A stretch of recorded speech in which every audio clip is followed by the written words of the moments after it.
بسم اللہ الرحمن الرحیم۔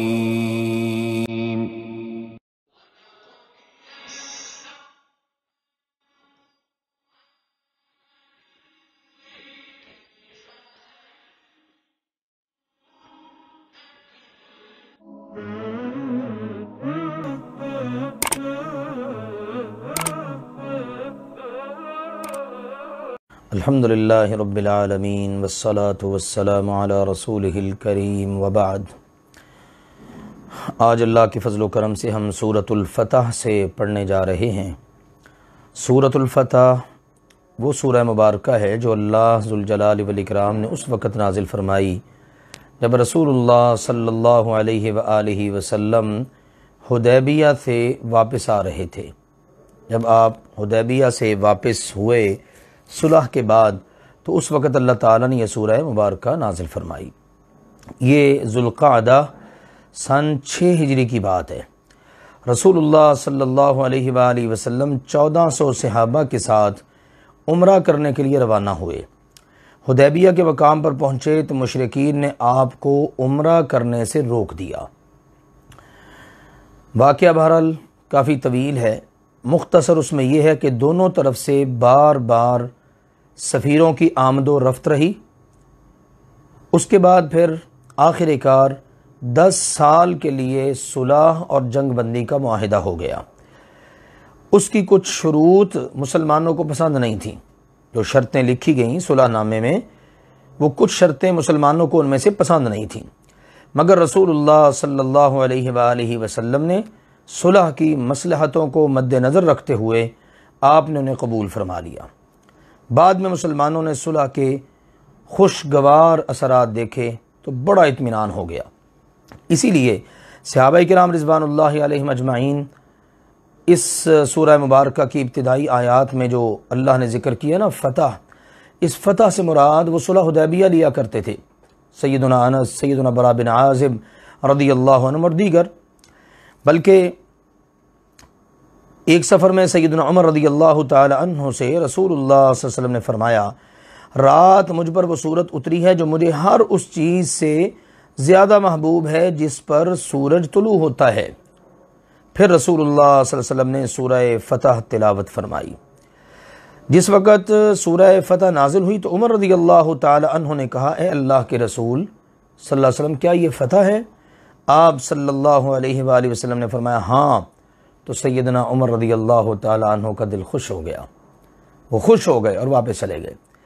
تو یہ ساری اس بات کی دلیل ہیں کہ صلح حدیبیہ کو اللہ ذوالجلال والاکرام نے بہت بڑی فتح مسلمانوں کے لیے قرار دیا، اور اس موقع پر یہ سورہ مبارکہ اللہ سبحانہ و تعالی نے نازل فرمائی۔ اعوذ باللہ من الشیطان الرجیم، بسم اللہ الرحمن الرحیم۔ انا فتحنا لک فتحا مبینا، بے شک ہم نے آپ کو ایک کھلی فتح عطا کر دی۔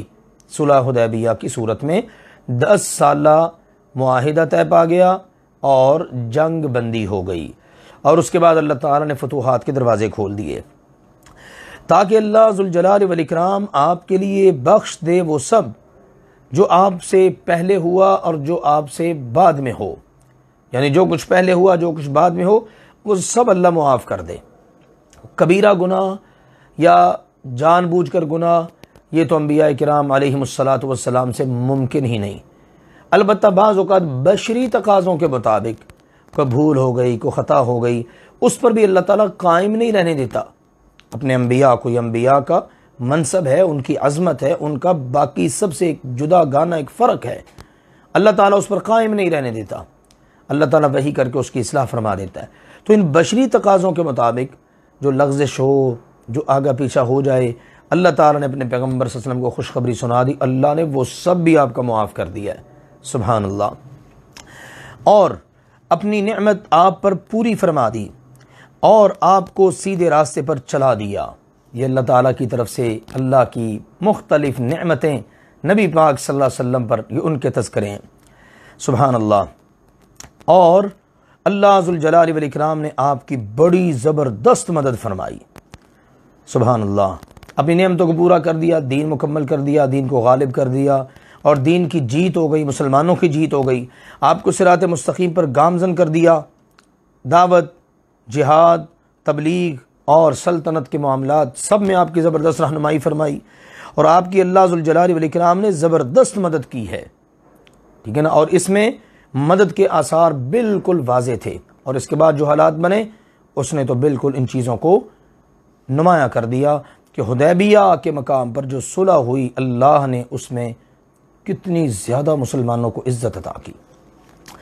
فرمایا، اور وہی اللہ سبحانہ و تعالی ہے جس نے ایمان والوں کے دلوں میں سکینت نازل فرمائی، مطلب ہے اطمینان، سکون نازل فرمایا۔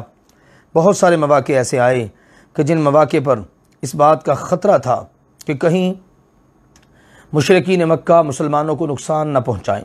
سیدنا عثمان رضی اللہ تعالیٰ عنہ سفیر بن کے مکہ گئے، ان کی شہادت کی جھوٹی اطلاع پھیلا دی گئی، اور بھی اس طرح کے کئی مواقع۔ تو ہر موقع پر اللہ ذوالجلال والاکرام نے مسلمانوں کے دلوں پر اطمینان، سکون نازل کیے رکھا، بڑے اطمینان کے ساتھ، بڑی سکینت کے ساتھ انہوں نے اپنا وہ وقت گزارا تاکہ وہ اپنے ایمان کے ساتھ ایمان میں زیادہ ہو جائیں۔ پہلے بھی ایمان ہے، مزید ان کا ایمان بڑھ جائے، اور آسمانوں اور زمین کے لشکر اللہ ہی کے ہیں، سارے لشکر اللہ کے ہیں، اللہ جس لشکر کو جب چاہے جیسے چاہے اس سے کام لے لے، اور اللہ تعالی ہمیشہ سے سب کچھ جاننے والا، کمال حکمت والا ہے، سبحان اللہ۔ تاکہ اللہ ایمان والے مردوں اور ایمان والی عورتوں کو ان جنتوں میں داخل کرے جن کے نیچے نہریں چل رہی ہیں، وہ ان جنتوں میں ہمیشہ ہمیشہ رہنے والے ہیں، اور تاکہ ان سے ان کی خطاؤں، سیئات، گناہوں کو مٹا دے، اور یقیناً اللہ کے ہاں یہ بہت بڑی کامیابی ہے، جنت کا مل جانا، گناہوں کی معافی کا ہو جانا۔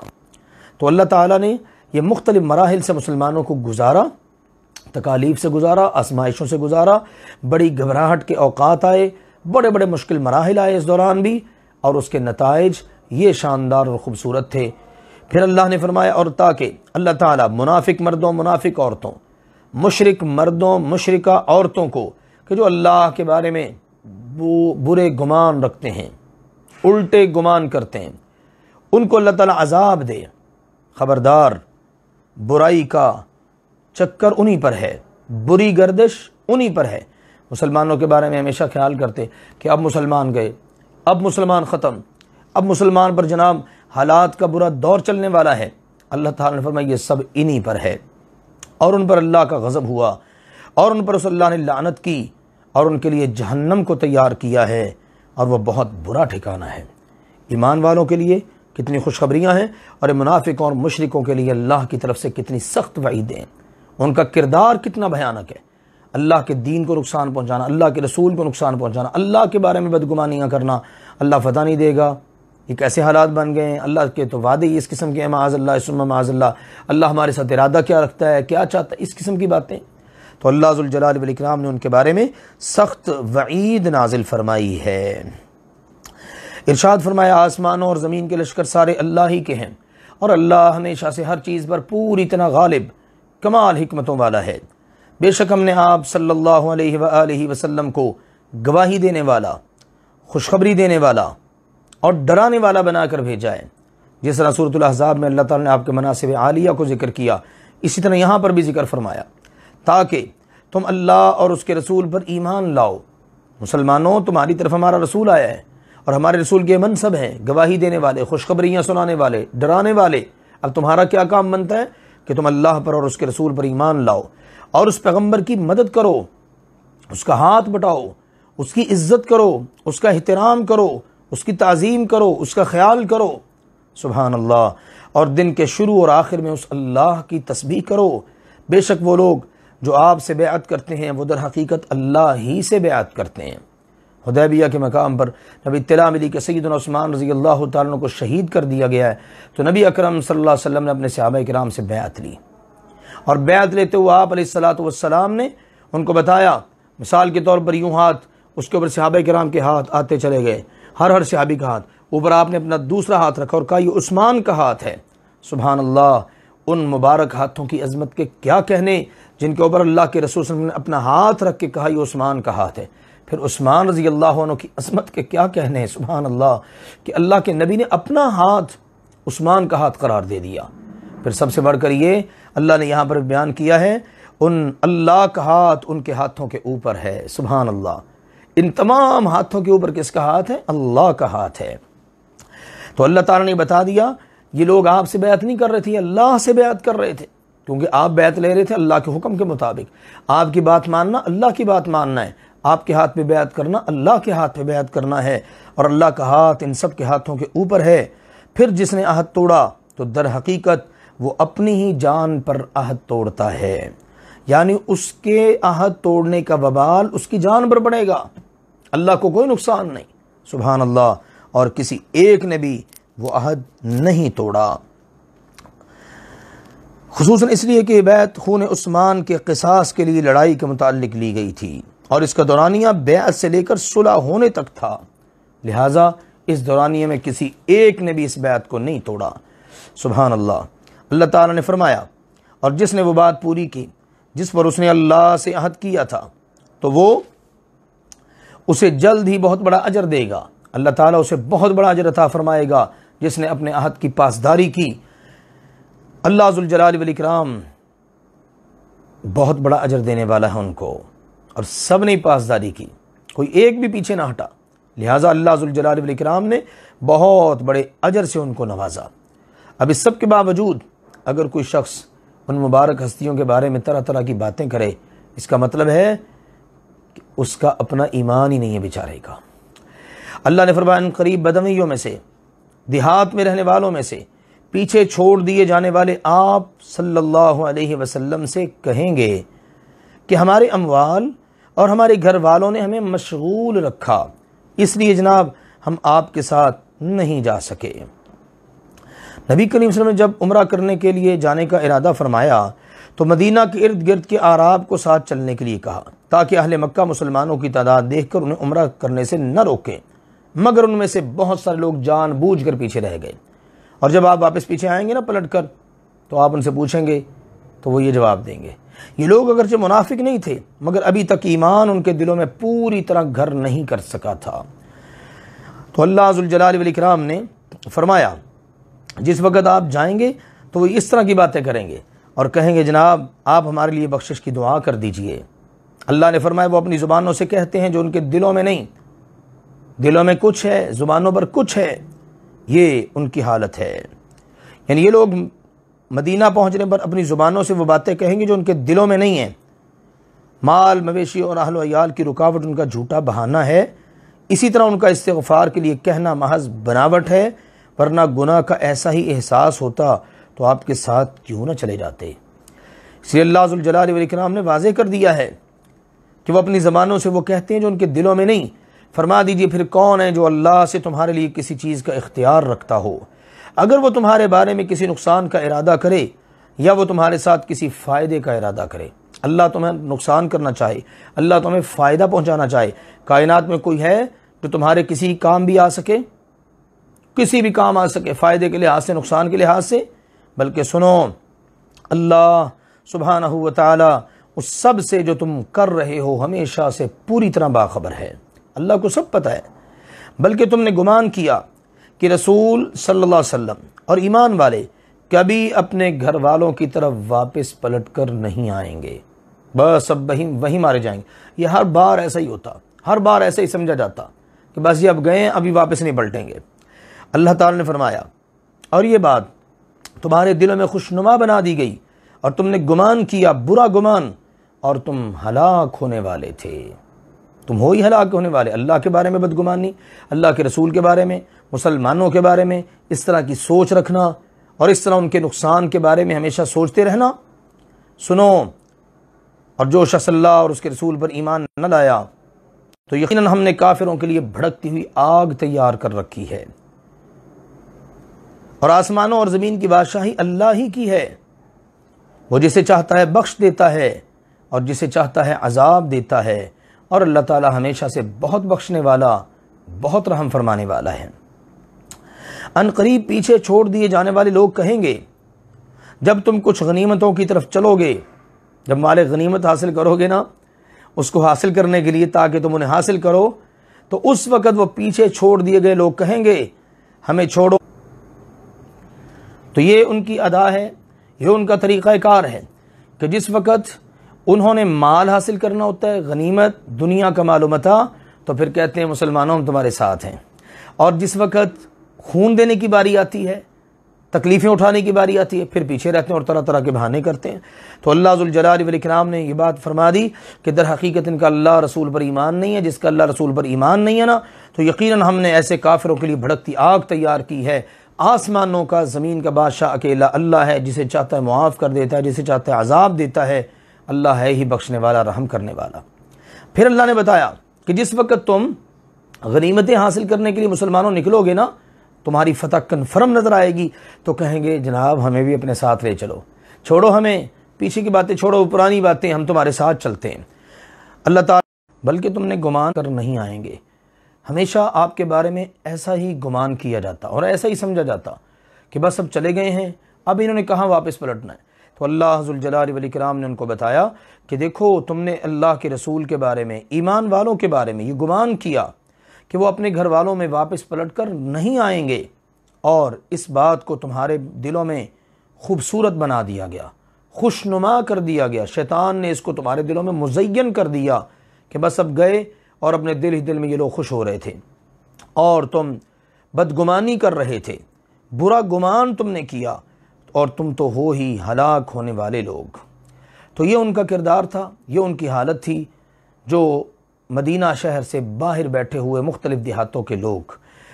اللہ ذوالجلال والاکرام نے فرمایا اور جو شخص اللہ اور اس کے رسول پر ایمان نہ لایا تو یقیناً ہم نے کافروں کے لیے بھڑکتی ہوئی آگ تیار کر رکھی ہے، اور آسمانوں اور زمین کی بادشاہی اللہ ہی کی ہے، وہ جسے چاہتا ہے بخش دیتا ہے اور جسے چاہتا ہے سزا دیتا ہے، اور اللہ تعالی ہمیشہ سے بہت بخشنے والا، بہت رحم فرمانے والا ہے۔ تو ان کو اس بات کی اللہ تعالیٰ نے وعید سنا دی کہ یہ جو کام ہے نا، یہ ایمان رکھنے والوں کا نہیں ہے جو تم کر رہے ہو، یہ بلکہ بے ایمان لوگوں کا کام ہے، لہٰذا تم اپنی اصلاح کرو، اپنے آپ کو درست کرو، اور ایمان کے ساتھ پوری طرح سے منسلک ہو جاؤ۔ ان قریب پیچھے چھوڑے گئے لوگ کہیں گے جب تم غنیمتوں کی طرف چلو گے تاکہ انہیں حاصل کرو کہ چھوڑو ہمیں، ہم تمہارے ساتھ چلیں۔ یہ پیچھے چھوڑے گئے لوگ اب یہ جس وقت مسلمان کنفرم ہو مسلمانوں کی فتح تو ان کے ساتھ جانے کے لیے تیار ہوتے ہیں۔ جب نظر آ رہا ہوتا ہے نا کہ ان کو فتح ملے گی، یہ مال غنیمت لیں گے یا اللہ فتح عطا کر دے، تو کہتے ہیں ہم تمہارے ساتھ ہیں، چھوڑو یار پچھلی باتیں، جو ہو گیا سو ہو گیا، اب ہم تمہارے ساتھ ہیں۔ مقصد یہ ہے کہ جب دنیا کا مال ملے تو یہ ساتھ ہیں، اور جب قربانی دینی پڑے تو طرح طرح کے ہیلے بہانے کر کے یہ پیچھے رہنے کو اپنے لیے فائدہ مند سمجھتے ہیں۔ تو اللہ ذوالجلال والاکرام نے اس حوالے سے ان کو تنبیہ فرمائی، یہ ہے ان کا کردار۔ اندازہ کیجئے اللہ کے رسول صلی اللہ علیہ وسلم جب نکلے حدیبیہ کے لیے تو اس وقت آپ کے کہنے کے باوجود وہ ساتھ جانے کے لیے تیار نہیں ہوئے، لیکن جب مال نظر آ رہا ہے تو پھر ساتھ جانے کے لیے تیار ہے۔ اس کا مطلب ہے ان کی نگاہ کے اندر دنیا کے مال کی اہمیت ہے، اللہ کے رسول کی، اللہ کے دین کی اہمیت نہیں۔ اللہ نے فرمایا وہ چاہتے ہیں کہ اللہ کے کلام کو بدل ڈالیں۔ اللہ سبحانہ و تعالی کے کلام کو بدلنے کا مطلب یہ ہے کہ اللہ نے تو ان غنیمتوں کا وعدہ اس درخت کے نیچے بیعت کرنے والوں سے کیا تھا، اور یہ چاہتے ہیں کہ وہ ان لوگوں کو بھی مل جائیں جو رسول اللہ صلی اللہ علیہ وسلم کے ساتھ نکلے ہی نہیں۔ یوں وہ اللہ کے کلام کو بدل دینا چاہتے ہیں۔ فرما دیجئے تم ہمارے ساتھ کبھی نہیں جاؤ گے۔ اسی طرح اللہ نے پہلے سے کہہ دیا ہے تو وہ ضرور کہیں گے بلکہ تم ہم سے حسد کرتے ہو، بلکہ وہ نہیں سمجھتے تھے مگر بہت تھوڑا۔ اللہ کی طرف سے یہ جواب دے دیا گیا، جب پہلے تم ہمارے ساتھ نہیں گئے، اب تم نے ہمارے ساتھ کیا کرنا جا کر؟ جب قربانی کا وقت تھا تب ہمارے ساتھ کھڑے نہیں ہوئے، اب تم کبھی نہیں ہمارے ساتھ جاؤ گے۔ اللہ کا یہی فیصلہ ہے۔ الٹا کہتے ہیں تم ہمارے ساتھ حسد کر، تم ہمیں ساتھ لے جانا نہیں چاہتے، تم نہیں چاہتے کہ ہم بھی نیکی کمائیں، تم نہیں چاہتے کہ ہمیں بھی مال غنیمت ملے۔ یہ ان کا انداز ہے، یہ ان کی حالت ہے۔ اللہ تعالی نے فرمایا، فرما دیجئے ان بدویوں سے جو پیچھے چھوڑے گئے، یعنی وہ دیہاتی لوگ جن کو پیچھے چھوڑا گیا، جن کو کہا گیا تم اب بیٹھ رہو پیچھے، ان سے آپ فرما دیجئے جلد ہی تمہیں ایک سخت لڑنے والی قوم کی طرف بلایا جائے گا۔ وقت آنے والا ہے، ایک بڑی گھمسان کی جنگ ہونی ہے، تمہیں بلایا جائے گا، پھر تمہارا امتحان لیا جائے گا۔ اس آیت میں پیچھے رہنے والے اعراب کو تسلی دلائی ہے کہ آئندہ غزوات میں انہیں شرکت کا اور غنیمتیں حاصل کرنے کا پورا موقع دیا جائے گا، تاکہ انہیں اطمینان ہو جائے کہ انہیں اسلامی لشکر کے ساتھ خیبر میں جانے سے اس لیے منع نہیں کیا گیا کہ وہ اسلام سے نکل گئے ہیں، بلکہ اس کا ایک خاص سبب ہے جو پیچھے گزر چکا ہے۔ تو اللہ ذوالجلال والاکرام نے ان کو اس بات کے حوالے سے واضح کر دیا کہ جلد ہی تمہیں آنے والے وقتوں کے اندر بڑی بڑی لڑائیوں کے لیے موقع دیا جائے گا، اور آئندہ جو جنگیں ہوئیں مثلا فتح مکہ، غزوہ حنین، اسی طرح جنگ تبوک، جنگ یمامہ وغیرہ، ان سب میں پھر ان لوگوں کو شرکت کرنے کا موقع دیا اور اس میں وہ لوگ شریک ہوئے۔ اللہ اکبر۔ یہ آیت اس بات کی بھی دلیل ہے کہ یہ لوگ ایمان سے محروم نہیں ہوئے تھے، کیونکہ اس کے بعد جنگ تبوک سے پیچھے رہنے والے منافقین جو دل میں کفر چھپائے ہوئے تھے ان کے ساتھ یہ معاملہ نہیں کیا گیا، نہ انہیں آئندہ کسی جنگ میں شرکت کی دعوت دی گئی اور نہ ان کے حق میں یہ اجازت ملی۔ تو اس کا مطلب اگر ان کو دوبارہ اجازت مل گئی ہے تو یہ منافق نہیں تھے، ان کو آفر کی گئی کہ آؤ بھئی اگلی جنگیں آ رہی ہیں ان میں شرکت کرو، تو انہوں نے شرکت کی، اس کا مطلب منافق نہیں تھے، منافق ہوتے نا تو پھر یہ شرکت نہ کرتے۔ تو اللہ ذوالجلال والاکرام نے ان کے حالات سے مسلمانوں کو آگاہ بھی کر دیا، کیونکہ کمزور دل کے لوگ تھے اور ایمان نے ان کے دلوں میں ابھی پوری طرح گھر نہیں کیا تھا، اس لیے یہ اس قسم کی باتیں کیا کرتے تھے۔ اللہ ذوالجلال والاکرام نے فرمایا تم ان سے لڑو گے یا تو وہ تابع فرمان ہو جائیں گے، پھر اگر تم حکم مانو گے تو اللہ تمہیں اچھا اجر دے گا۔ سبحان اللہ۔ یعنی جس وقت تم ان سے لڑنے کے لیے نکلو گے اور وہ تمہاری ماتحتی میں آ جائیں گے تو پھر اللہ ذوالجلال والاکرام تمہیں اجر عطا کرے گا، اور اگر تم بھی مانو گے بات تو تمہیں اجر ملے گا۔ ہر صورت کے اندر اجر ہی اجر ہے۔ تم نے اللہ رسول کا حکم مان کر جہاد کے لیے نکل کھڑے ہونا گوارا کر لیا، تمہارا اجر پکا۔ آگے دشمن کا معاملہ ہے، دشمن تم پر فتح یاب ہو یا تم دشمن پر فتح یاب ہو، ہر صورت میں اللہ تعالی کی طرف سے تمہیں اجر دیا جائے گا۔ اور اگر پھر جاؤ گے جیسے تم اس سے پہلے پھر گئے تو وہ اللہ تمہیں سزا دے گا، دردناک سزا۔ سن لو، اگر دوبارہ تم پھرے نا پھر تمہیں سخت سزا ملے گی، یہ بات بھی ذہن میں رکھ لو۔ سبحان اللہ۔ اللہ تعالیٰ کی طرف سے جہاں کام کرنے پر اجر کا وعدہ ہے وہیں پر پھر جانے پر سزا کی وعید بھی ہے۔ اندھے پر کوئی تنگی نہیں، اور نہ ہی لنگڑے پر کوئی تنگی ہے، اور نہ ہی بیمار پر کوئی تنگی ہے۔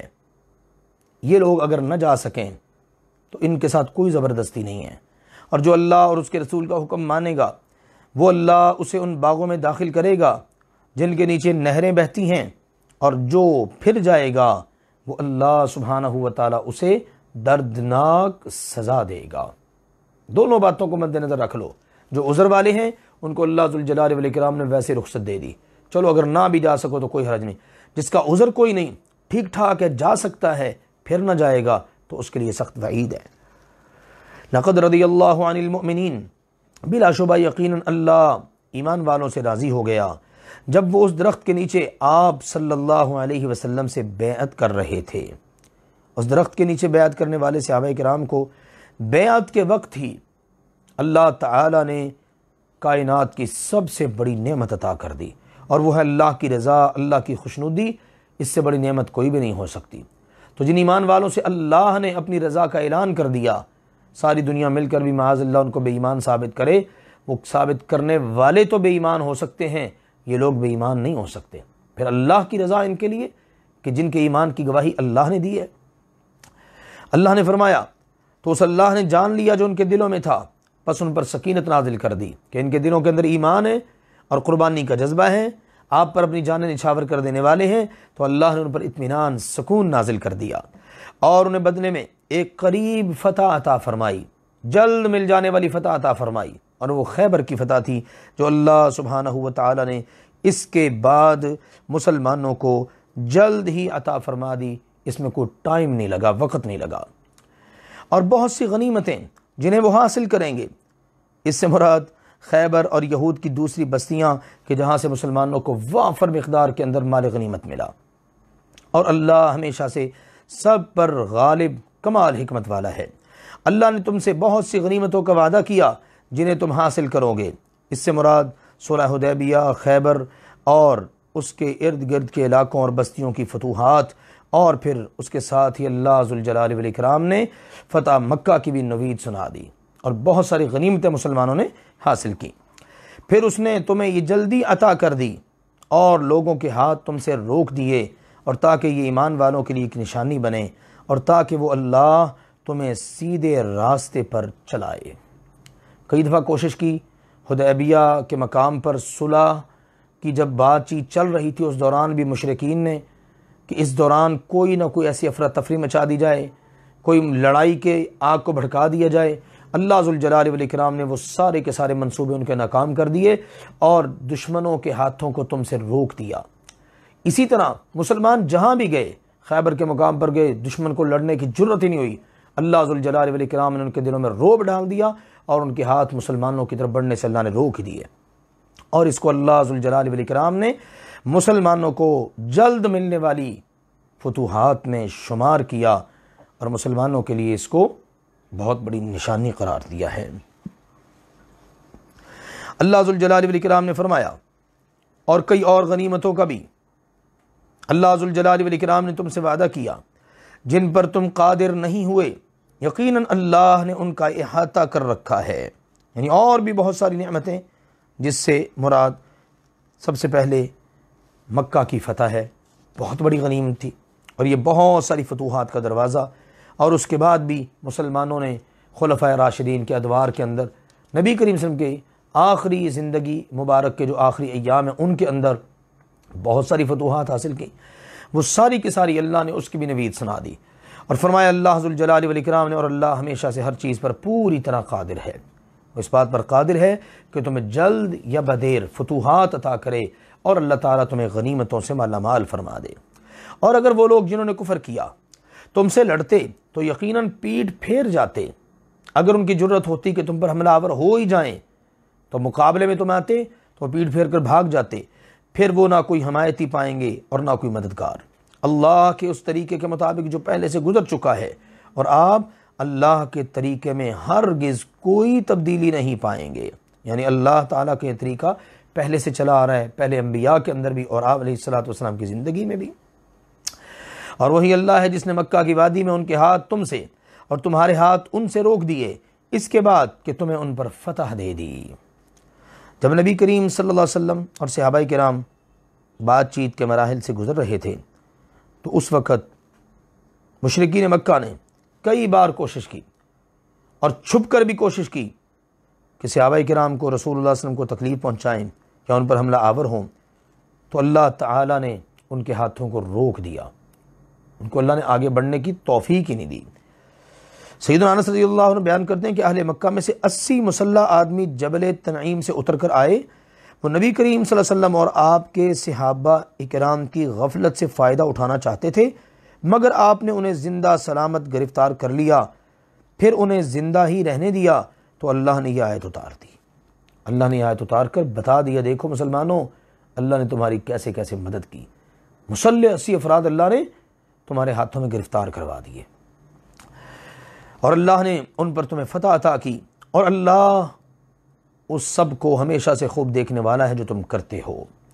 وہی اللہ ہے سبحانہ و تعالی کہ جس نے تمہیں یہ ساری کی ساری فتوحات عطا کی، یہ اللہ تعالیٰ نے تمہیں نعمتیں عطا کی، تمہارا روب اللہ نے کافروں کے دلوں میں بٹھا دیا۔ سنو، یہ کافر وہی لوگ ہیں کہ جنہوں نے کفر کیا اور تمہیں مسجد حرام سے روکا، حدیبیہ کے مقام پر روک دیا کہ تم جا کر عمرہ نہیں کر سکتے، اور قربانی کے جانوروں کو بھی اس بات کا بھی خیال نہیں کیا کہ مسلمانوں کے ساتھ قربانی کے جانور ہیں اور وہ بڑے امن کے ساتھ آ رہے ہیں، اسلحہ پاس نہیں ہے، اس حال میں کہ وہ اس سے روکے ہوئے تھے کہ اپنی جگہ تک پہنچیں۔ یعنی ان کو باقاعدہ مسلمانوں نے مختص کر رکھا تھا کہ یہ قربانی کے جانور ہیں، اور یہ اس بات کی علامت ہوتی تھی عرب معاشرے کے اندر کہ یہ لوگ بڑے پرامن طریقے کے ساتھ اللہ کے گھر میں جانا چاہتے ہیں۔ اس سب کو دیکھ کر بھی ان ظالموں نے پرواہ ہی نہیں کی اور روک دیا مسلمانوں کو بھی، نہ قربانی کے جانور جو اللہ کے شعائر میں سے ہیں، اللہ کی محترم کردہ نشانیوں میں سے ہیں، اس کی بھی کوئی پرواہ نہ کی۔ اللہ نے فرمایا اگر کچھ مومن مرد اور کچھ مومن عورتیں نہ ہوتیں جنہیں تم نہیں جانتے تھے، اگر ایسا نہ ہوتا کہ تم انہیں روند ڈالو گے تو تم پر لا علمی میں ان کی وجہ سے عیب لگ جائے گا، تو ان پر حملہ کر دیا جاتا۔ مکہ کے اندر بہت سارے مسلمان تو ایسے تھے جن کا پتہ تھا، بہت سارے ایسے بھی تھے جن کا پتہ ہی نہیں تھا، کوئی بیچارے اپنا ایمان چھپائے بیٹھے تھے، کوئی ایمان ظاہر کرنے کی پاداش کے اندر زنجیروں اور بیڑیوں میں جکڑے ہوئے تھے۔ اگر مسلمان حملہ آور ہو جاتے تو اس وقت ان مسلمانوں کا کتنا نقصان ہوتا۔ اس لیے اللہ تعالیٰ نے یہ احسان بھی یاد دلایا کہ اگر تم حملہ آور ہو جاتے تو پھر کتنے مسلمان بیچارے رون دیے جاتے، یا اسی طرح دشمن جو ہے نا وہ ان کو نقصان پہنچا دیتا۔ تو یہ ہر لحاظ سے چونکہ مسلمانوں کا نقصان ہوتا، لہٰذا اللہ ذوالجلال والاکرام نے جنگ روک دی اور یہ نوبت ہی نہ آنی دی کہ مسلمانوں پر کوئی الزام آ سکے، کہ مسلمانوں کے ہاتھوں سے کہ مسلمان شہید ہو جائیں اور پھر دنیا کے اندر شور مچ جائے اور یہ مسلمانوں نے مسلمانوں کو شہید کر دیا ہے۔ تو ایسی صورتحال اللہ ذوالجلال والاکرام نے قدم قدم پر مسلمانوں کی حفاظت کی، ان کو بچایا، ان کی مدد کی، تاکہ اللہ اپنی رحمت میں جسے چاہے داخل کر لے۔ اگر وہ مومن اور کافر الگ الگ ہو گئے ہوتے تو ہم ضرور ان لوگوں کو جنہوں نے ان میں سے کفر کیا تھا دردناک سزا دیتے۔ سبحان اللہ۔ اگر مومن الگ ہوتے، کافر الگ ہوتے، مومن الگ کسی ایریا میں رہتے ہیں، پتہ ہوتا کہ یہ ایریا مومنوں کا ہے، یا پتہ چل جاتا یہ مومن ہیں، اور کافر الگ ہیں، تو پھر کافروں کو اللہ تعالیٰ تمہیں مکہ مکرمہ پر حملہ کرنے کی اجازت دے کر اللہ ان کو دردناک سزا دیتا تمہارے ہاتھوں سے۔ جب ان لوگوں نے جنہوں نے کفر کیا اپنے دلوں میں ضد رکھ لی، جو جاہلیت کی ضد تھی، اڑ گئے، قدم قدم پر اڑ گئے۔ مثلا بسم اللہ الرحمن الرحیم نہیں لکھنا، ہم نہیں جانتے رحمان رحیم کیا ہے، محمد رسول اللہ نہیں لکھنا صلی اللہ علیہ وسلم، تحریر میں محمد بن عبداللہ لکھو، اس طرح کی اور باتوں پر۔ تو اللہ نے کہا یہ زمانہ جاہلیت کسی ضد انہوں نے باندھ لی تو اللہ نے اپنی سکینت اپنے رسول پر اور ایمان والوں پر اتار دی، دلی طور پر ان کو اطمینان دے دیا کہ کوئی بات نہیں، اگر یہ اس طرح کی حرکتیں کر بھی رہے ہیں، ان کی جاہلیت سی ضد ہے تو اس ضد کا نقصان انہی کو ہوگا، تمہیں اڑنے کی ضرورت نہیں ہے۔ اور انہیں تقوی کی بات پر قائم رکھا، اور وہ اس کے زیادہ حقدار اور اس کے لائق تھے۔ مسلمان تقوی کی دولت سے مالا مال تھے، اللہ نے ان کو تقوی پر قائم رکھا، اور اللہ ہمیشہ سے ہر چیز کو خوب جاننے والا ہے۔ بلا شبہ یقیناً اللہ نے اپنے رسول کو خواب میں حق کے ساتھ سچی خبر دی کہ تم مسجد حرام میں ضرور بالضرور داخل ہوگے اگر اللہ نے چاہا، امن کی حالت میں۔ اللہ اکبر۔ ایک طرف تو یہ حالات تھے کہ مسلمان پریشانی کے عالم کے اندر تھے، لیکن اللہ تعالیٰ سکینت نازل فرما کے، اطمینان نازل فرما کے ان کو حوصلہ دیتا۔ دوسری طرف اللہ نے بڑا انعام کیا کہ حدیبیہ روانہ ہونے سے پہلے مدینہ منورہ میں رسول اللہ صلی اللہ علیہ وسلم نے جو خواب دیکھا تھا نا کہ آپ اپنے صحابہ سمیت امن و اطمینان کے ساتھ کسی خوف کے بغیر مکہ میں داخل ہو رہے ہیں، بیت اللہ کا طواف اور دیگر عمرے کے ارکان وغیرہ ادا کیے، سر منڈوایا اور کسی نے کتروایا، تو پیغمبر کا خواب چونکہ وہی ہوتا ہے اور کسی صورت جھوٹا نہیں ہو سکتا، اس لیے مسلمان خوش ہو گئے۔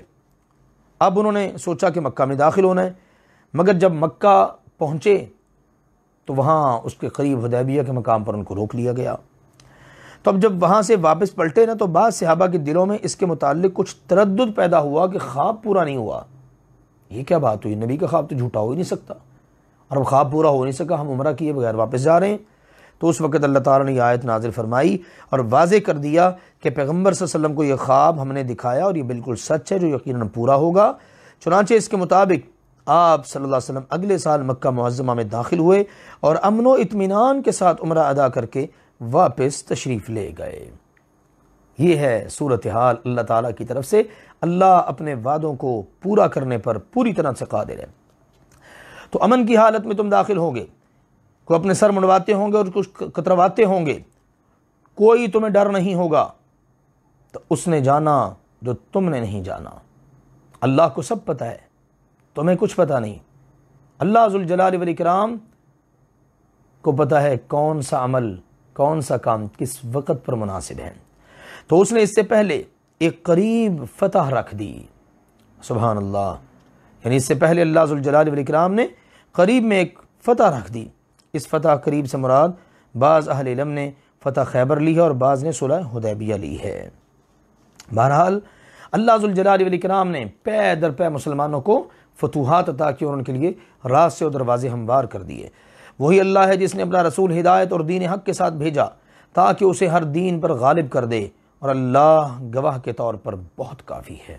اللہ کا سچا دین اس نے آخر کار غالب ہونا ہی ہونا ہے، اور ایسا ہی ہوا۔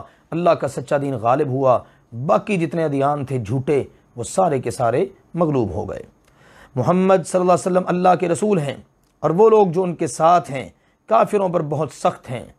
اب اس آخری آیت مبارکہ کے اندر صحابہ کرام کی اللہ تعالیٰ نے بعض صفات عالیہ کا تذکرہ کیا ہے جو اللہ ذوالجلال والاکرام نے ان کو عطا کی، اور یہاں پر رسول اللہ صلی اللہ علیہ وسلم ان کے کمانڈر ان چیف کے طور پر کہا محمد صلی اللہ علیہ وسلم اللہ کے رسول ہیں، اور وہ لوگ جو آپ صلی اللہ علیہ وسلم کے ساتھ ہیں یہ سب کے سب کافروں پر بڑے سخت ہیں، آپس میں نہایت رحم دل ہیں۔ آپ انہیں اس حال میں دیکھیں گے رکوع کرنے والے ہیں، سجدہ کرنے والے ہیں۔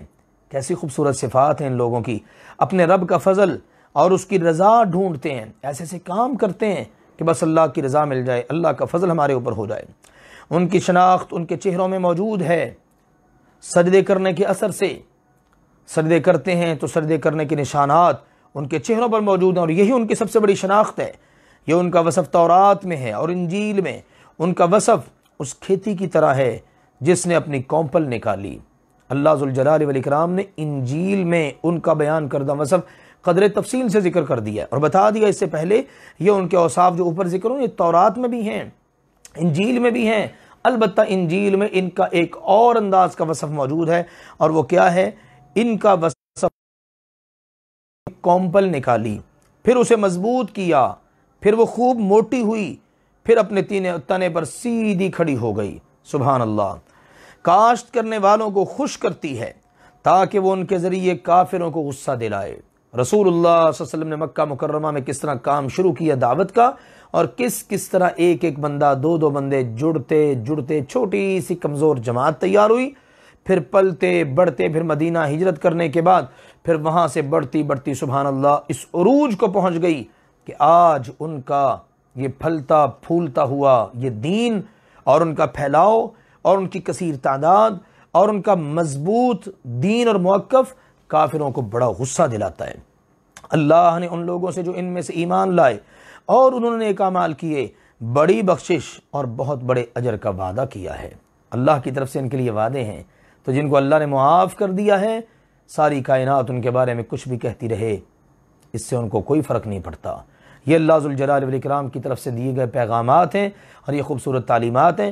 گویا کہ پوری سورہ مبارکہ بار بار فتح کی نویدوں پر مشتمل ہے مسلمانوں کے لیے، اور منافقوں کی اصلاح ہو رہی ہے، اور کمزور دل مسلمانوں کو تقویت دی جا رہی ہے، ان کی غلط باتوں پر سرزنش کی گئی اور اچھی باتوں پر ان کی حوصلہ افزائی کی گئی۔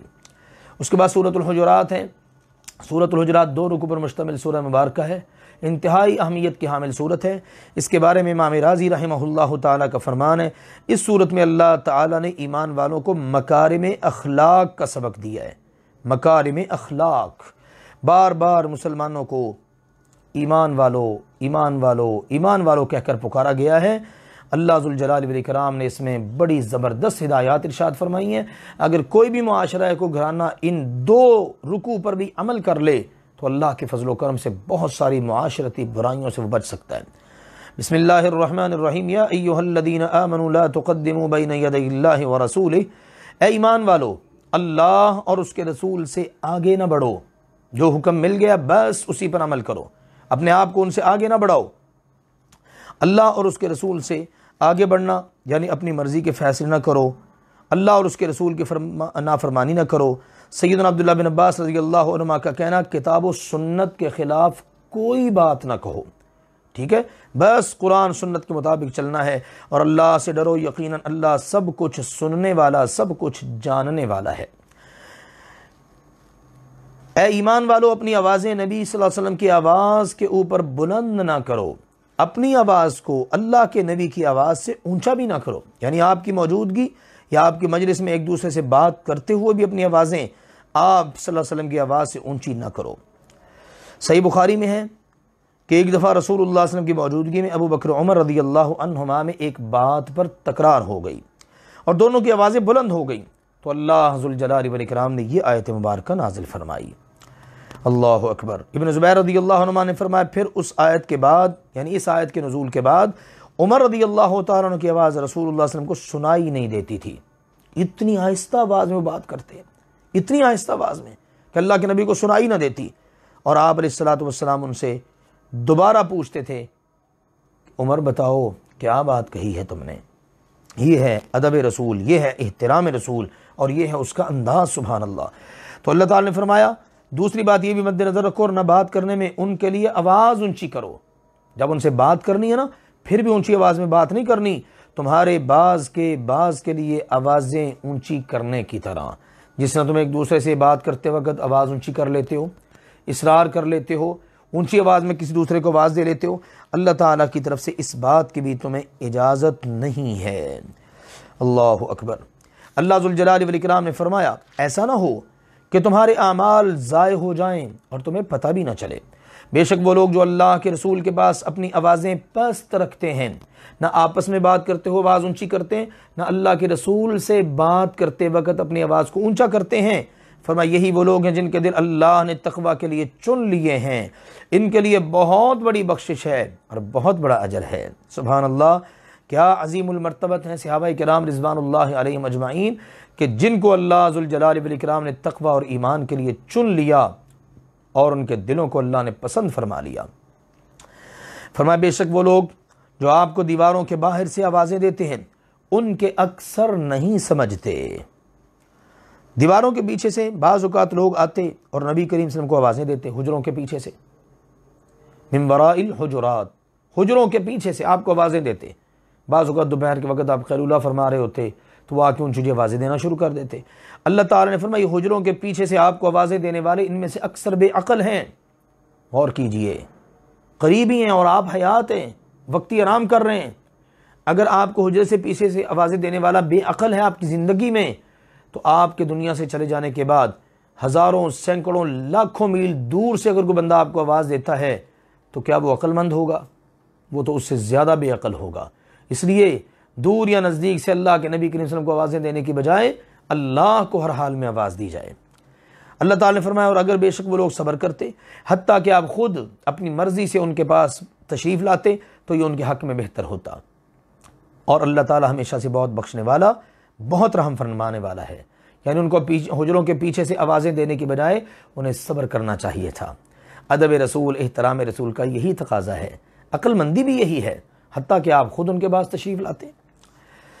اے ایمان والو، اگر تمہارے پاس کوئی گناہگار کوئی خبر لے کر آئے تو تم اس کی تحقیق کر لیا کرو، ایسا نہ ہو کہ تم انجانے میں کسی قوم کو مصیبت میں ڈال دو، نقصان پہنچا دو، پھر تمہیں اپنے کیے پر نادم ہونا پڑے۔ کہیں سے کوئی خبر آئے اس پر یقین نہیں کر لینا چاہیے، یہ بڑی اہمیت کی حامل صورت ہے۔ کسی نے کوئی بات بتا دی، اس کے بعد بندہ مشتعل ہو جاتا ہے، اگلے کو نقصان پہنچا بیٹھتا ہے، پھر بعد میں پتہ چلتا اوہو بات تو ایسی تھی نہیں۔ اکثر و بیشتر ہمارے معاشرے میں انہی فرامین عالیہ کی نافرمانی کرنے کی وجہ سے خرابیاں پیدا ہوتی ہیں، اور اللہ تعالیٰ نے قرآن میں واضح کر دیا جب بھی کوئی گناہ گار تمہیں کوئی بات بتائے، خبر لے کر آئے تمہارے پاس، تو اس کی تحقیق کر لو۔ تحقیق کرنے کے بعد پھر اس کے متعلق جو کرنا ہے کرو۔ ایسا نہ ہو تحقیق کیے بغیر ہی کسی کی بات پر یقین کر کے تم کسی قوم کو نقصان پہنچا دو، کسی بندے کو نقصان پہنچا دو، پھر بعد میں پچھتاتے پھر اوہو یہ کیا بن گیا ہے۔ اکثر و بیشتر ایسا ہوتا، بات کی تحقیق کرنا شروع کر دو، بات نکلتی کچھ نہیں ہے۔ میں نے فلاں سے سنا تھا، میں نے فلاں سے سنا تھا، سنتے سناتے وہ جب اصل مقام تک پہنچو تو بات کچھ کی کچھ ہو چکی ہوتی ہے۔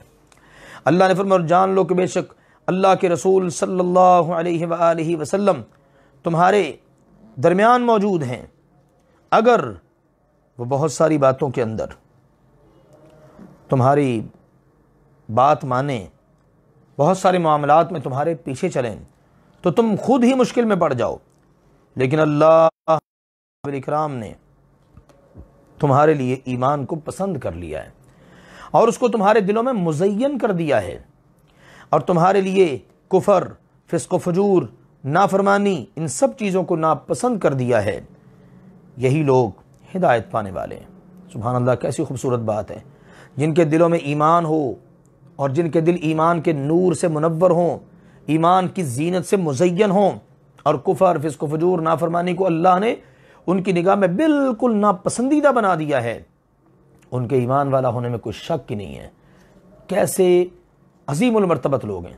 اللہ کے رسول صلی اللہ علیہ وسلم تمہارے درمیان موجود ہیں، یعنی اللہ کے رسول صلی اللہ علیہ وسلم اپنی زندگی کے اندر بنفس نفیس تمہارے درمیان موجود ہیں، لہٰذا اب تمہیں کرنا یہ چاہیے کہ تم اللہ کے رسول کے پیچھے چلو، اللہ کے رسول کو اپنے پیچھے نہ چلاؤ۔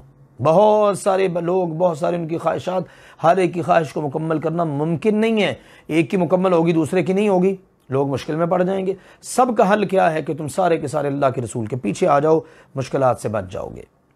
اللہ تعالیٰ نے فرمایا، اللہ تعالیٰ نے یہ تمہارے اوپر اتنا بڑا احسان کیا، ایمان کی محبت تمہارے دلوں میں ڈال دی اور فسق، فجور، کفر وغیرہ کو ناپسند کر دیا تمہاری نگاہوں میں۔ یہ بہت بڑی کامیابی ہے، یہ محض اللہ کا فضل ہے، اللہ کی طرف سے فضل اور اس کی نعمت کی وجہ سے، اور اللہ سب کچھ جاننے والا، کمال حکمت والا ہے۔ اور اگر ایمان والوں کے دو گروہ آپس میں لڑ پڑیں تو دونوں کے درمیان صلح کرا دو۔ آپس کی لڑائی کی وجہ سے کوئی اللہ معاف فرمائے اسلام سے نکل نہیں جاتا، بے ایمان نہیں ہو جاتا، کافر نہیں ہو جاتا۔ اہل قبا کے درمیان لڑائی ہو گئی، لڑ پڑے دونوں فریق، دو گروہ آپس میں لڑ پڑے، حتیٰ کہ انہوں نے ایک دوسرے پر پتھراؤ کیا۔ رسول اللہ صلی اللہ علیہ وسلم کو اطلاع ملی تو آپ علیہ السلام نے اپنے صحابہ کرام سے فرمایا، چلو بھئی ہمارے ساتھ چلو، ہم ان کے درمیان صلح کرائیں۔ یہ ادا تھی رسول اللہ صلی اللہ علیہ وسلم کی۔ آج ہمارے معاشرے کے اندر کیا ہوتا ہے، دو افراد لڑ پڑیں، دو پارٹیاں لڑ پڑیں تو بہت سارے لوگ سرگرم ہو جاتے ہیں ان کی لڑائی کو مزید ہوا دینے کے لیے، جلتی پر تیل چھڑکتے ہیں، مزید آگ کو بھڑکاتے ہیں اور لڑاتے ہیں، فساد کرواتے ہیں۔ یہ لوگ اللہ کے نبی صلی اللہ علیہ وسلم کے نقش قدم پر چلنے والے نہیں ہیں، یہ شیطان کی راہ پر چلنے والے لوگ ہیں۔ تو اس لیے سمجھنا چاہیے، اللہ نے فرمایا اگر مومنوں کی دو جماعتیں آپس میں لڑ پڑیں تو ان کے درمیان صلح کرا دو۔ اس سے یہ بات بھی پتہ چلی صحابہ کرام کے درمیان بھی اگر بعض اوقات کوئی لڑائیاں ہوئی ہیں، جیسے سیدنا علی، سیدنا معاویہ رضی اللہ عنہما، تو اس کی وجہ سے کوئی ایک فریق دائرہ ایمان سے نکل نہیں گیا، وہ مومن ہی تھے، شیطان نے ان کے درمیان دراڑیں ڈالیں، شیطانی قوتوں نے کھیل کھیلے اور نتائج دونوں طرف سے بہت زیادہ شہادتوں کی صورت میں نکلے، لیکن تھے بہرحال وہ مومن ہی۔ اللہ نے فرمایا اگر ان دونوں جماعتوں میں سے ایک دوسرے پر زیادتی کریں تو اب تم اس گروہ کے خلاف لڑو جو زیادتی کرتا ہے، زیادتی کرنے والے کے خلاف لڑو، ظالم کے خلاف لڑو، مظلوم کے خلاف نہیں، اور ظالم کے خلاف اس وقت تک لڑو یہاں تک کہ وہ اللہ کے حکم کی طرف پلٹ آئے، اللہ کے حکم یعنی صلح کرنے کے لیے تیار ہو جائے۔ پھر اگر وہ پلٹ آئے تو دونوں کے درمیان انصاف کے ساتھ صلح کرا دو، بالکل عدل کے ساتھ صلح کرانی ہے، جس کے ساتھ زیادتی ہوئی ہے اس کا ازالہ کرنا ہے، جس نے زیادتی کی ہے اس کو اس کے مطابق سرزنش کرنی ہے یا سزا دینی ہے۔ اللہ تعالیٰ نے فرمایا اور انصاف کیا کرو، بے شک اللہ انصاف کرنے والوں سے محبت کرتا ہے۔ مومن تو آپس میں بھائی بھائی ہیں، پس اپنے دو بھائیوں کے درمیان صلح کراؤ اور اللہ سے ڈرو تاکہ تم پر رحم کیا جائے۔ سبحان اللہ، کس طرح کی مسلمانوں کی تربیت ہو رہی ہے۔ تمہارا آپس کا رشتہ، آپس کا تعلق ایمان کی بنیاد پر ہے۔ کبھی اگر غلط فہمیاں ہو جائیں، مسائل بن جائیں، آپس کے اندر دراڑیں پڑ جائیں، آپس کے اندر دشمنیاں ہو جائیں، صلح کرانے کی کوشش کرو، دو جماعتیں ہوں یا دو افراد ہوں، کیونکہ تمہارا تعلق آپس میں ایمان کی بنیاد پر ہے۔ اے ایمان والو، کوئی قوم کسی قوم کا مذاق نہ اڑائے۔ ممکن ہے کہ وہ ان سے بہتر ہوں، یعنی جن کا مذاق اڑایا جا رہا ہے ممکن ہے وہ مذاق اڑانے والوں سے بہتر ہوں۔ اسی طرح کوئی عورتیں دوسری عورتوں کا مذاق نہ اڑائیں، ممکن ہے کہ وہ ان سے بہتر ہوں، یعنی جن کا مذاق اڑایا جا رہا ہے وہ عورتیں ان عورتوں سے بہتر ہوں جو مذاق اڑانے والیاں ہیں۔ اور نہ اپنے لوگوں پر عیب لگاؤ، کسی کو ایسے ہی عیب لگانا، اس کے اندر یہ ہے، یہ ایسا ہے، یہ ویسا ہے، جسمانی عیوب، دیگر عیوب، اس کی اجازت نہیں۔ اور نہ ایک دوسرے کو برے ناموں کے ساتھ پکارو، کسی کا کوئی الٹا نام رکھ لینا، برے نام کے ساتھ اس کو پکارنا، اس کی بھی اجازت نہیں ہے۔ ایمان کے بعد فاسق ہونا برا نام ہے، یعنی ایمان کے بعد کسی کا برا نام رکھنا، برے نام سے اس کو پکارنا، یہ فاسق ہونے کے لیے کافی ہے۔ اس سے بندہ فاسق ہو جاتا ہے، گنہگار ہو جاتا ہے۔ اور جس نے توبہ نہ کی سو ایسے ہی لوگ ظالم ہیں۔ یہ ہدایات دے دی گئی ہیں، اب بھی جو توبہ نہیں کرے گا تو پھر یہ لوگ ظالم ہیں، الٹے نام پکارتا رہے، برے نام پکارتا رہے، عیب نکالتا رہے، اس کا مطلب ہے اس نے توبہ نہیں کی تو یہ لوگ ظالم ہیں۔ اے ایمان والو، بہت سے گمان کرنے سے بچو، گمان نہ کیا کرو، ایسے ہی کسی کے بارے میں گمان کرتے رہنا، سوچتے رہنا یہ ایسا ہے، یہ ویسا ہے۔ یقیناً بعض گمان گناہ ہیں، بعض گمان گناہ ہیں، سارے کے سارے گمان گناہ نہیں، اچھے گمان بھی ہوتے ہیں، اس لیے حسن ظن رکھنا ضروری ہے۔ اچھا گمان کسی کے بارے میں، بد گمانی کی قطعاً اجازت نہیں ہے۔ اللہ ذوالجلال والاکرام نے اس حوالے سے وضاحت فرما دی ہے، اور نبی کریم صلی اللہ علیہ وسلم نے بھی فرمایا ایاکم والظن، بہت زیادہ گمان کرنے سے بچا کرو، فإن الظن اکذب الحدیث، کیونکہ گمان کرنا سب سے بڑا جھوٹ تو یہی ہے۔ ایسے سوچا تھا جی میں نے، میں نے اس کے بارے میں یہ خیال کیا تھا، مجھے یہ گمان گزرا، اور اس کے مطابق بندہ عمل کر گزرتا ہے۔ یاد رکھیے بعض گمان گناہ ہیں۔ اگلی تعلیم آئی، اور نہ جاسوسی کرو، ایک دوسرے میں کی ٹو میں لگے رہو، تلاش کرتے رہو اس میں کیا عیب ہے، کیا خطا ہے، پھر اس کو ہائی لائٹ کرتے پھرو۔ مسلمان کو مسلمان کی جاسوسی کرنے کی اجازت نہیں ہے۔ اور نہ تم میں سے کوئی دوسرے کی غیبت کرے۔ کیا تم میں سے کوئی پسند کرتا ہے کہ اپنے بھائی کا گوشت کھائے جبکہ وہ مردہ ہو؟ یقیناً تم اسے ناپسند کرتے ہو۔ غیبت کتنا خطرناک جرم ہے، اور غیبت ہے کیا؟ ذکرک اخاک بما یکرہ۔ اللہ کے نبی صلی اللہ علیہ وسلم نے بتایا اپنے بھائی کا تذکرہ ان لفظوں میں کرنا جس کو وہ ناپسند کرتا ہے۔ صحابہ کرام نے عرض کیا اللہ کے نبی جی اگر وہ عیب جو میں بتا رہا ہوں میرے بھائی میں ہے، تو آپ نے فرمایا اگر تیرے بھائی میں وہ عیب موجود ہے اور تو اس کو بیان کر رہا ہے، یہی تو غیبت ہے، اور اگر اس کے اندر عیب موجود نہیں تو نے بہتان لگا دیا، یہ اس سے بھی بڑا گناہ ہے۔ تو اس سے اندازہ کیا جا سکتا ہے اللہ ذوالجلال والاکرام نے غیبت کو کتنا سنگین جرم قرار دیا ہے۔ کوئی تم میں سے کسی دوسرے کی غیبت نہ کرے۔ کیا تم میں سے کوئی پسند کرتا ہے کہ اپنے مرے ہوئے بھائی کا گوشت کھائے؟ تم یقیناً اس کو ناپسند کرتے ہو، یہ تمہیں چیز اچھی نہیں لگتی، ناپسند ہے۔ اللہ اکبر۔ اس کا مطلب غیبت اپنے بھائی کی گویا کہ اپنے مرے ہوئے بھائی کا گوشت کھانا ہے۔ اور اللہ سے ڈرو، یقیناً اللہ تعالیٰ بہت توبہ قبول کرنے والا، نہایت رحم فرمانے والا ہے۔ اے انسانوں، بے شک ہم نے تم سب کو ایک مرد اور ایک عورت سے پیدا کیا ہے۔ آدم علیہ السلام، حوا سلام اللہ علیہ، اللہ تعالیٰ نے ان دو میاں بیوی کے پاکیزہ رشتے اور تعلق سے تمہیں پیدا کیا ہے، اور ہم نے تمہیں قومیں اور قبیلے بنا دیا، بڑی بڑی اقوام بنا دی، بڑے بڑے قبیلے بنا دیے۔ اس کا مقصد کیا؟ تاکہ تم ایک دوسرے کو پہچان سکو۔ فلاں کا فلاں قبیلے سے تعلق ہے، تعارف کرنے میں آسانی ہو جائے گی، فلاں کا فلاں قوم سے تعلق ہے، بس سمپل ایک مقصد ہے۔ یہ قومیں اور قبیلے بنائے جانے کا صرف ایک مقصد، آپس میں ایک دوسرے کا تعارف کر سکو۔ اب اس کو فخر کا ذریعہ بنا لینا، میرا تعلق فلاں قبیلے سے ہے، ہماری قوم تو فلاں ہے، اور دوسرے کو کمی سمجھنا، معاذ اللہ حقیر سمجھنا، اپنے آپ کو بڑا سمجھنا، تکبر میں آ جانا، فخر کرنا۔ رسول اللہ صلی اللہ علیہ وآلہ وسلم نے ان سب چیزوں سے سختی سے منع فرما دیا، اور بتا دیا کسی عربی کو اجمی پر، کسی اجمی کو عربی پر، کالے کو گورے، گورے کو کالے پر، کسی کو کسی پر کوئی حیثیت حاصل نہیں ہے، کوئی اہمیت حاصل نہیں، کوئی برتری حاصل نہیں۔ برتری کس بنیاد پر ہے؟ فرمایا بے شک تم میں سب سے عزت والا اللہ کے نزدیک وہ ہے جو تم میں سب سے زیادہ تقوی والا ہے۔ جس کے اندر جتنا زیادہ تقوی ہوگا نا، اتنا ہی وہ اللہ کا مقرب ہوگا، بھلے وہ کالے سے رنگ کا ہو، موٹے موٹے ہونٹ ہو، حبشی ہو، کچھ بھی ہو، اگر اس کے اندر تقوی ہے اللہ کے ہاں اس کی عزت ہے۔ بے شک اللہ تعالیٰ سب کچھ جاننے والا ہے، پوری طرح خبر رکھنے والا ہے۔ بدویوں نے کہا اس سے مراد تمام اعراب نہیں، بلکہ وہ بعض اعراب مراد ہے جو مدینہ کی گرد رہتے تھے، اور یہ عمرہ حدیبیہ میں نبی کریم صلی اللہ علیہ وآلہ وسلم کے ساتھ نہیں گئے تھے، اور ایمان و یقین پوری طرح ان کے دلوں میں بھی داخل نہیں ہوا تھا، یہ لوگ مراد ہیں۔ انہوں نے کہا ہم ایمان لے آئے، آپ فرما دیجئے تم ایمان نہیں لائے، بلکہ یہ کہو ہم مطیع ہو گئے، جناب ہم مسلمان ہو گئے، کیونکہ ابھی تک ایمان تمہارے دلوں میں داخل نہیں ہوا۔ یہ ہے ایمان کا تعلق دل سے ہے، اسلام کا تعلق ظاہر سے ہے۔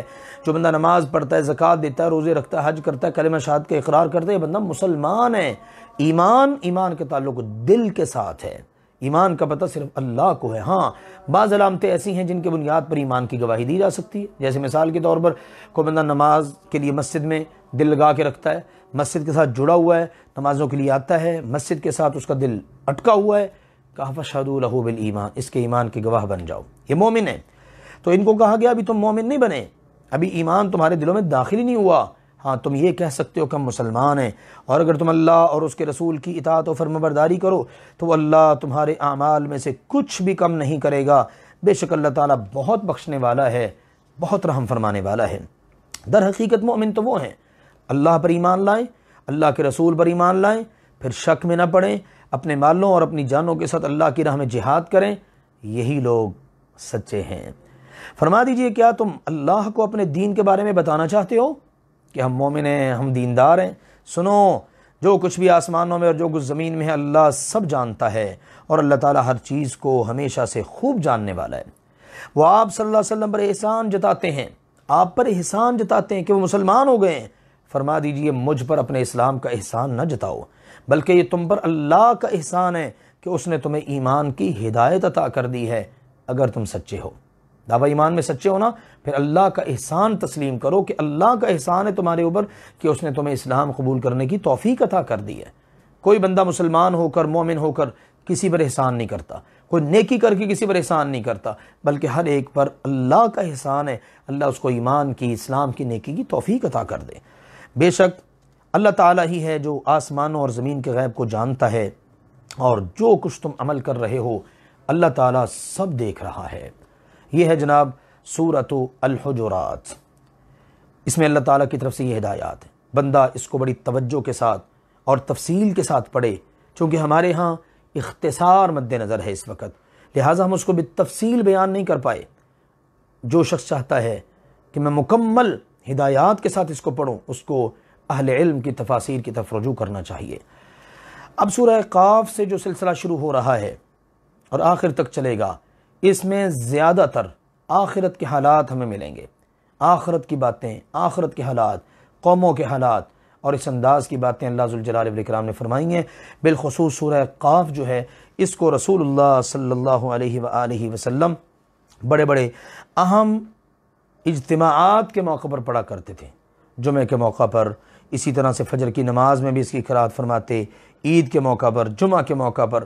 اللہ اکبر! اس میں اللہ ذوالجلال والاکرام نے ابتدائے خلق، مرنے کے بعد دوبارہ اٹھنا، قیامت، حساب کتاب، جنت، دوزخ، یہ بہت ساری چیزیں بیان فرمائی ہیں۔ بسم اللہ الرحمن الرحیم۔ قاف، یہ بھی حروف مقطعات میں سے ہے۔ والقرآن المجید، قسم ہے شان والے، عزت والے، بزرگی والے قرآن کی۔ بلکہ ان لوگوں نے تعجب کیا کہ ان کے پاس انہی میں سے ایک ڈرانے والا آ گیا، محمد مصطفیٰ صلی اللہ علیہ وسلم، اور ان کو اس بات پر تعجب ہے کہ ہمارے ہی میں سے ایک ڈرانے والا آ گیا ہے، یہ اللہ کا رسول ہے۔ تو کافروں نے کہا یہ ایک عجیب چیز ہے۔ کیا عجیب چیز ہے بھئی؟ کیا جب ہم مر جائیں گے اور ہم مٹی ہو جائیں گے تو یہ واپس پلٹنا، یہ جو بار بار تم کہتے ہو اٹھنا، ہماری سمجھ میں نہیں آتا، یہ تو بہت دور کی بات ہے۔ اللہ تعالیٰ نے ان کا اعتراض نقل کر کے جواب دیا، بے شک ہم جان چکے ہیں جو کچھ زمین ان میں سے کم کرتی ہے، ہمیں سب پتہ ہے زمین کیا گھٹا رہی ہے، کیا بڑھا رہی ہے، کیا کچھ کھا رہی ہے، اور ان کے جسم کے ذرات کہاں پر بکھر رہے ہیں، سب ہمیں پتہ ہے۔ اور ہمارے پاس ایک کتاب ہے جو خوب محفوظ رکھنے والی ہے، لوح محفوظ۔ بلکہ انہوں نے سچ کو جھٹلایا جب وہ ان کے پاس آ گیا۔ حقیقت یہ ہے کہ سچ آیا تو انہوں نے جھٹلا دیا، اور حقیقت یہ ہے وہ ایک الجھے ہوئے معاملے میں ہیں، انہیں سمجھ ہی نہیں آ رہا، کریں تو کریں کیا، سمجھیں تو سمجھیں کیا، سمجھ نہیں آ رہا۔ اللہ نے جواب دیا ایک اور انداز میں، یہاں پر تو ڈانٹ پلا دی نا، اور حقیقت بتا دی کہ ہمارا کام ہے، تمہارا کام نہیں، تم تو اتنے بھی نہیں ہو کہ کسی ایک موقف پر مضبوطی سے کھڑے ہی رہو۔ چلو ایک اور انداز میں سمجھنے کی کوشش کرو۔ کیا ان لوگوں نے اپنے اوپر آسمان کی طرف نہیں دیکھا کہ ہم نے اسے کیسے بنایا اور کیسے سجایا؟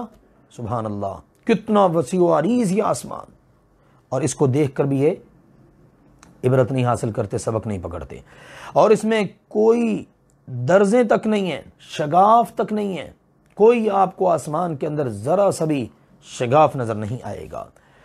اور زمین، اسے ہم نے پھیلا دیا اور اس میں پہاڑوں کو گاڑ دیا، اور اس میں خوبی والی ہر قسم اگائی، طرح طرح کی چیزیں اگائیں کھانے کے لیے اور دیگر زیب و زینت کی چیزیں، ہر اس بندے کو دکھانے اور یاد دلانے کے لیے جو رجوع کرنے والا ہے۔ جو رجوع کرنے والا ہے نا، اسی کو سمجھ آئے گی، وہی دیکھے گا، وہی سبق حاصل کرے گا۔ اور ہم نے آسمان سے ایک بہت بابرکت پانی اتارا، پھر ہم نے اس کے ساتھ باغات اور کاٹی جانے والی کھیتی کے دانے اگائے۔ قسم کی چیزیں ہیں، انسان کٹائی کرتا ہے، پھر اپنی خوراک کا بندوبست کرتا ہے، آسمان سے پانی اترتا ہے، کس طرح اللہ زمین میں سے کھیتیاں اور کیا کچھ اگاتا ہے۔ اور کھجوروں کے لمبے لمبے درخت جن کے تہ بتہ خوشے ہیں، بندوں کو روزی، بندوں کے لیے اللہ نے روزی کا بندوبست کیا ہے، اور ہم نے اس کے ساتھ ایک مردہ شہر کو زندہ کر دیا۔ اسی طرح تمہارا بھی نکلنا ہے۔ دیکھ لیجئے اللہ تعالیٰ نے آسمان کی باتیں، پہاڑ کی باتیں، زمین کی باتیں، بارش، پھر زمین میں سے انگوریاں وغیرہ کا اترنا، بنجر مردہ زمین کا زندہ ہونا، اس ساری چیزوں کو بیان کیا، اور بیان کر کے اس بات کی دلیل ارشاد فرما دی کہ اس میں تمہارے لیے بڑا سبق موجود ہے۔ جس طرح یہ سب اللہ نکال سکتا ہے نا، تمہیں بھی اسی طرح نکال لیا جائے گا۔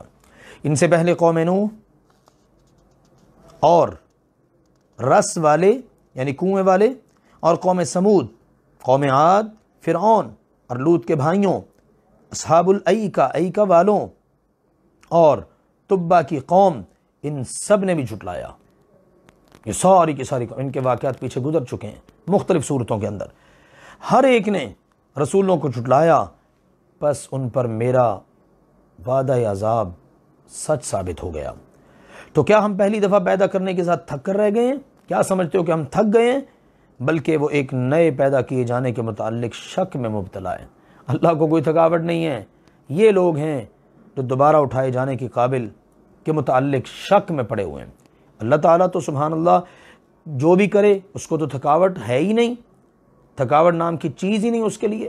یہ در حقیقت لوگ نئے سرے سے پیدا کیے جانے کے متعلق شک میں پڑے ہوئے ہیں۔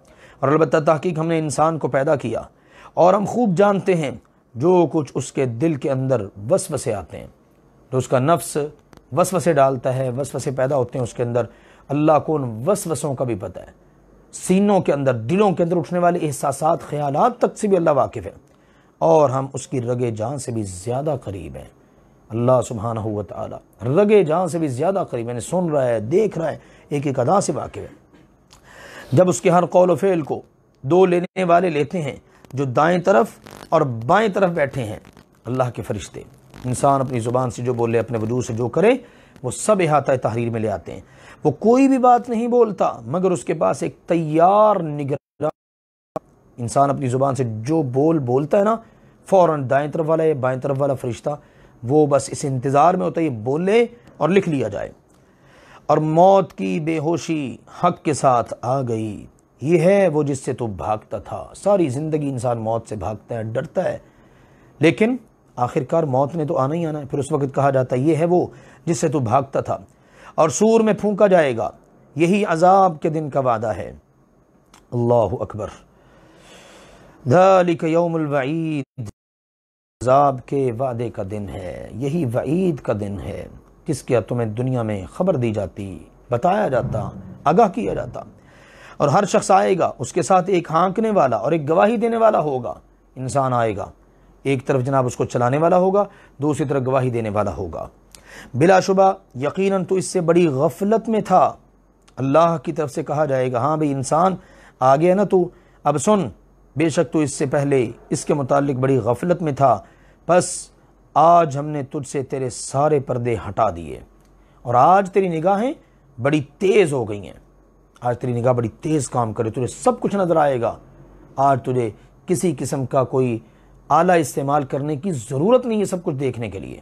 آج تیرے پردے سارے ہٹا دیے، تیری نگاہ بڑی تیز ہو گئی ہے۔ اور اس کا ساتھی فرشتہ جو ہوگا نا ساتھ، وہ کہے گا یہ ہے وہ جو میرے پاس تیار ہے، جو نامہ عمل میں نے اس کا تیار کیا نا، یا اللہ یہ ہے۔ حکم ہوگا جہنم میں پھینک دو تم دونوں فرشتے ہر زبردست ناشکرے کو جو بہت اناد رکھنے والا ہے۔ دونوں فرشتوں کو حکم ہوگا ایسے ہر ناشکرے سرکش کو جہنم میں پھینک دو، جو خیر کو بہت روکنے والا، حد سے گزرنے والا، شک کرنے والا ہے، جس نے اللہ کے ساتھ دوسرا معبود بنا لیا، سو تم دونوں اسے بہت سخت عذاب میں ڈال دو۔ جس کی اس قسم کی حرکتیں تھیں نا دنیا میں، اس کو اٹھا کے جہنم میں پھینک دو۔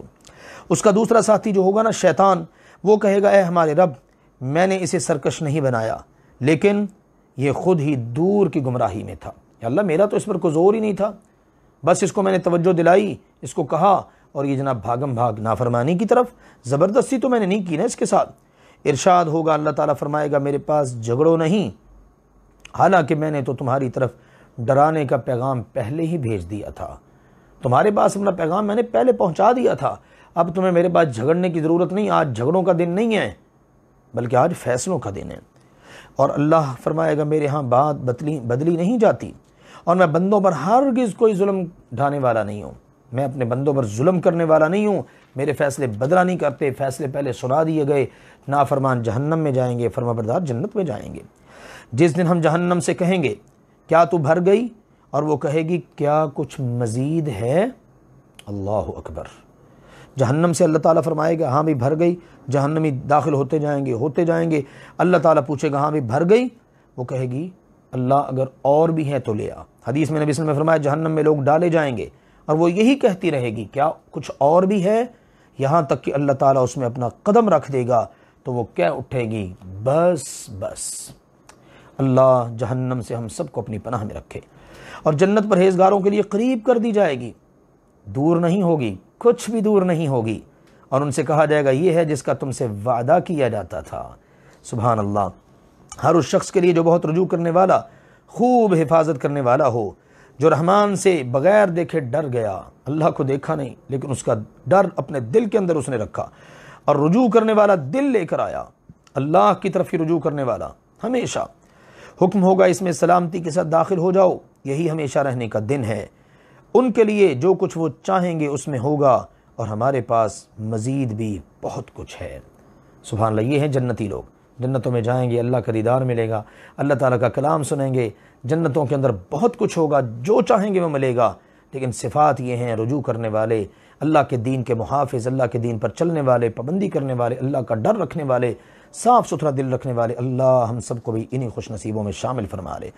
اور ہم نے ان سے پہلے کتنی ہی نسلیں ہلاک کر دیں جو پکڑنے میں ان سے کہیں زیادہ سخت تھے، بڑے طاقتور تھے، قوم عاد، قوم سمود وغیرہ۔ بس انہوں نے شہروں کو چھان مارا، کیا بھاگنے کی کوئی جگہ ہے؟